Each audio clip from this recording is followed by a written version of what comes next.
Hello folks, welcome back to the channel. Recently I was at Ireland's largest motorcycle festival, which happened over here in Killarney in County Kerry, and I met a subscriber who asked me a question: which CarPlay device do I use to travel all the time? So that gave me an idea to make a video for you guys. So without further ado, let's dive into it and I'll show you what do I exactly use. So I have been using this CPMC B6, which is specifically made for BMW motorcycles, on my 2019 BMW 1250 GS Adventure. Yes, I have been using this for a few months now, and mind you, I travel all the time on motorbikes, and this motorcycle has been through all sorts of weather. I leave it outside in the rain when I travel and all that, and this device has been absolutely waterproof. I have used a few CarPlay devices in the past. They have been working fine and not so fine as well.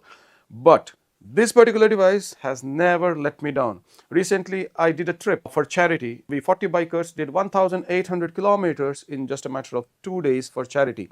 And both the days we were on the bikes for approximately around 12 hours. Second day, I was on the bike for approximately around 15 hours. I did 1,100 kilometers, and I used this particular CPMC B6 for navigation all throughout, and it just worked absolutely fine. The best thing about this particular device is that you can use it with the BMW Viswheel or Wonder Wheel. Finally, after a few months, I think I am using it for approximately around 4 months now, and I've used it on all my journeys. I thought that it's now time to give you a full review about this device.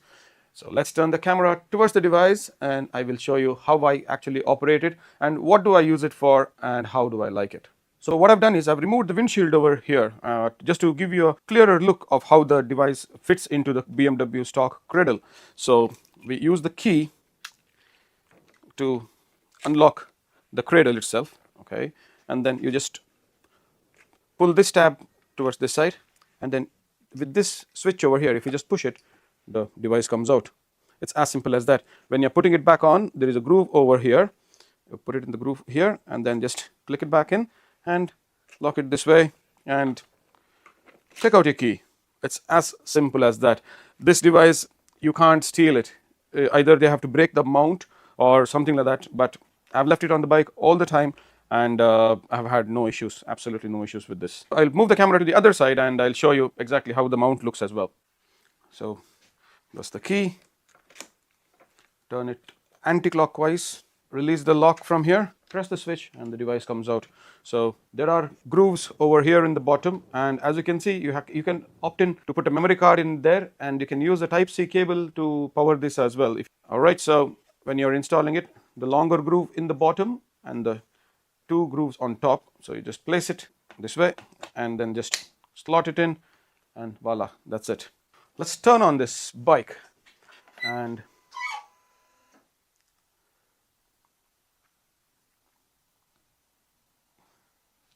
as you can see, it fires up straight away. And the best thing about this device is you can use it with this BMW Viswheel or Wonder Wheel.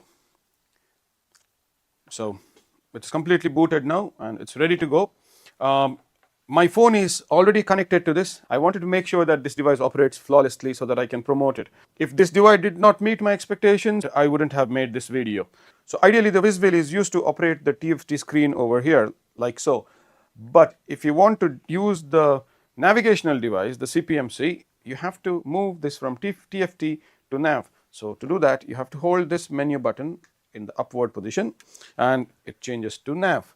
Now you can use the Viswheel or Wonder Wheel to operate this particular device over here. If you press the menu button again, what happens is it goes back to TFT. So again, hold the menu up and it comes back to the nav.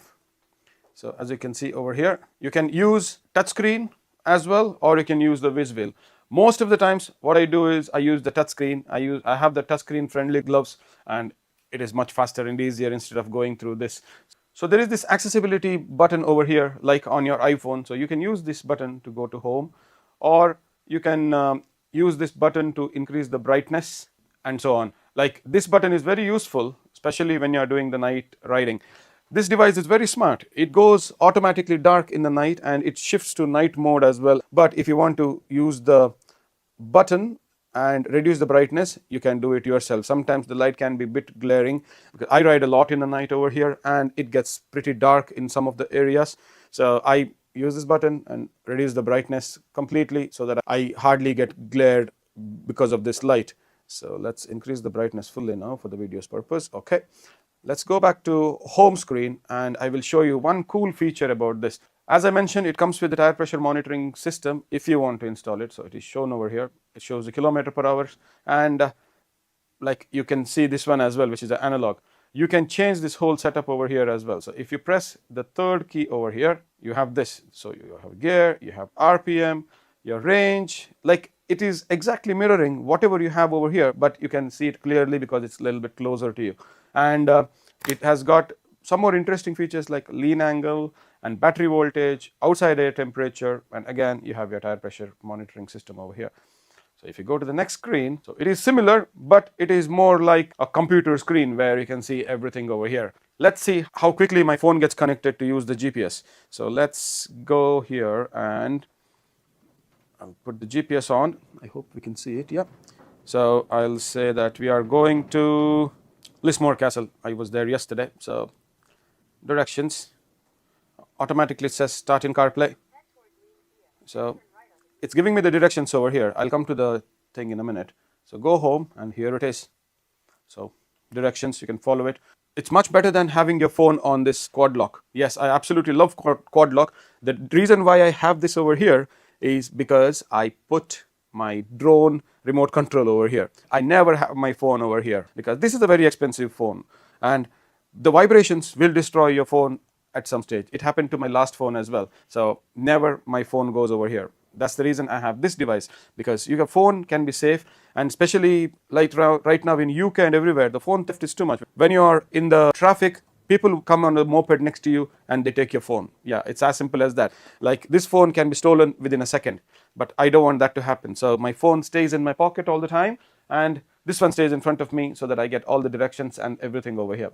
And I'll show you one more cool feature about this is that you can use Spotify.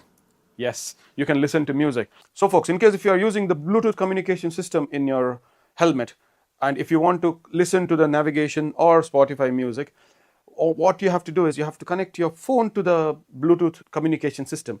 You can't connect this CarPlay unit to the communication system. This is exactly like the CarPlay or Android Auto which you have in your car. So it is just to see, just to visualize, and audio is totally different. It's connected straight away from your phone to the audio of the Bluetooth communication system.